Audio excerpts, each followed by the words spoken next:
Same-sex marriage was legalized in Iowa in 2009, and it was marriage, not civil unions. People always get confused about that.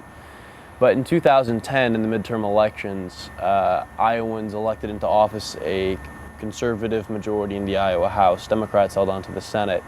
In their first major act as a newly empowered majority in the Iowa House, these Republicans passed a constitutional amendment that would reverse the Supreme Court decision out of committee, and it headed to the House floor. But there was so much interest in this piece of legislation that they decided to host a public forum about this constitutional amendment. And when I heard about this amendment, I decided to go and speak at this hearing.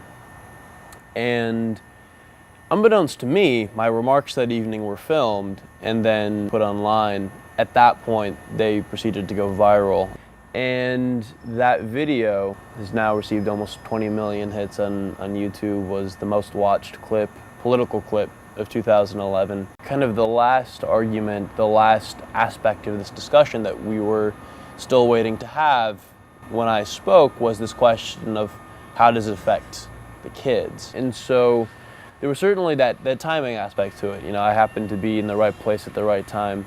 There was also, I think, a lot of people connected to the love and the commitment that I have, you know, for and to my family that is on full display in that video. You can't, I think, finish watching that video and think to yourself, well, that kid doesn't really like his family much. You know, I don't think he likes them a whole lot. It's very clearly on display in that video.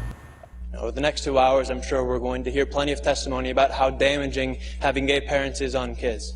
But in my 19 years, not once have I ever been confronted by an individual who realized independently that I was raised by a gay couple.